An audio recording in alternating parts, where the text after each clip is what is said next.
GOP fundraiser Noelle Nikpour, Democratic strategist Michael Starr Hopkins. All right, Noelle, you're seeing and hearing this. The end result is, whatever you make of either or, the prior investigation with Hillary Clinton or this one on the Russian role in the election and Donald Trump's role with that, if at all, it shows a guy who alienated both. What do you make of that?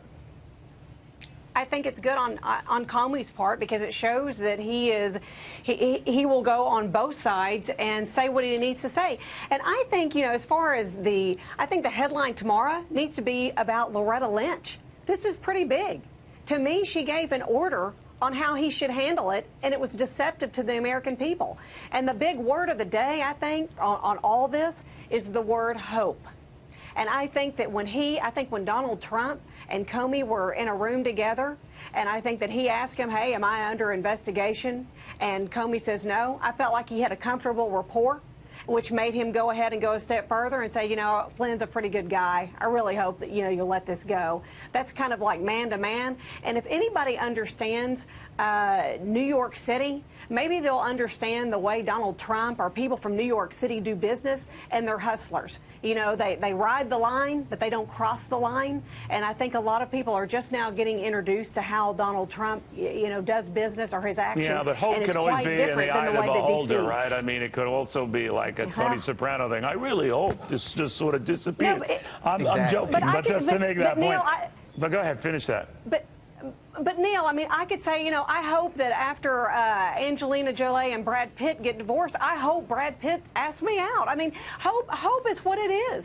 You know, you have to look at the definition of hope. That's a very, very good analogy. A scary one, but a very good analogy. Michael, what is going to be the fallout from this? I don't envision newspapers tomorrow leading with that aspect of the story, or Loretta Lynch and this, shall we just call it a matter, not investigation. Or what I think they will lead with is just the inappropriate behavior of Donald Trump, even though it is not, at least, and I'm no lawyer, but I've talked to plenty on this show who say not impeachable action on the part of Donald Trump, that there might not be anything else to go on here. What do you think?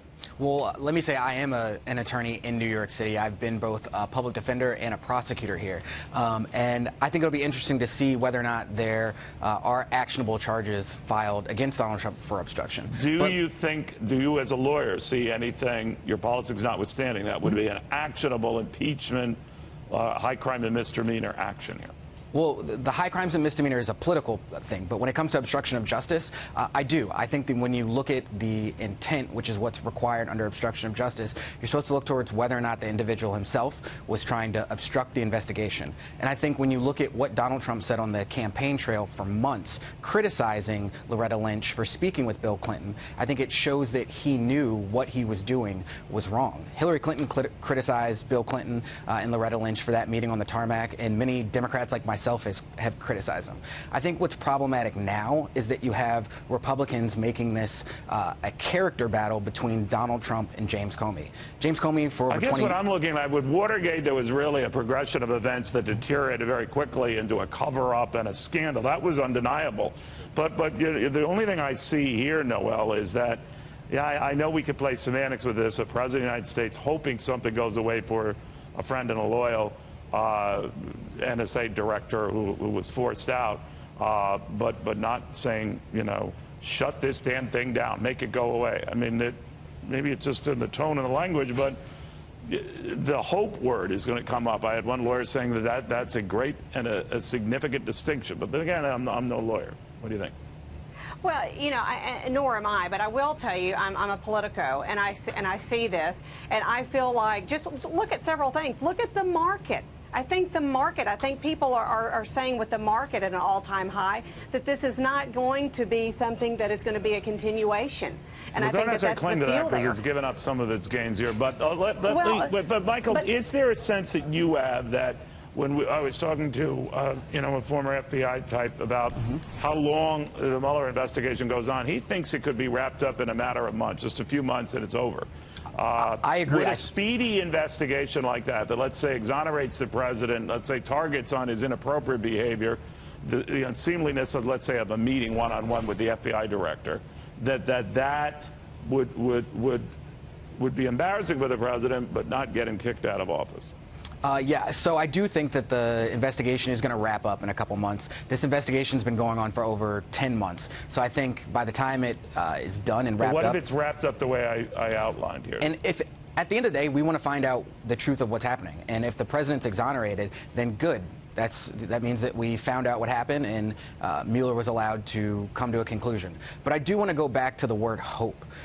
Very rarely in any criminal case I dealt with did a defendant say, go out and kill a witness.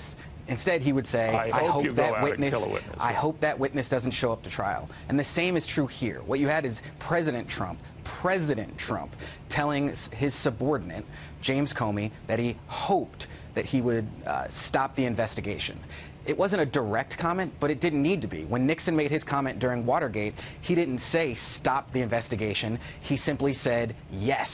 That was enough to have him potentially... Well, there was also a little minor issue of payments going back and forth to make sure... Absolutely, but it was the statement itself that was caught on tapes. Right. That was caught on tape that ended up being the final death knell. By the way, it doesn't look like there are tapes here, so even if it gets to the point that you think it would, and Noelle, I want you to pick up real quickly on this, it could still be a he said thing, and nothing could advance from that, right? It could be he said.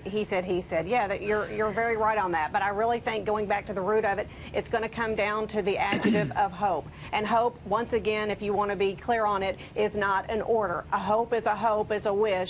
It is not an order. It is not an instruction to tell Comey what to do. All right, guys, thank you both very, very much.